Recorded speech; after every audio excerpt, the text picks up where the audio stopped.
Matingala lagi ko kay, 'di ba, ang ari ng babae tinatago lang 'yan. Binibigay lang 'yan sa mahal nila at sa asawa nila. Ngayon, ginagawa ng paluwagan.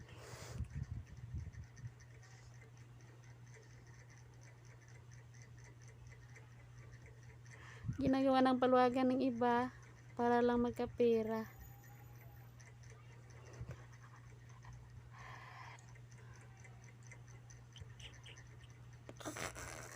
Wah, bah, ha.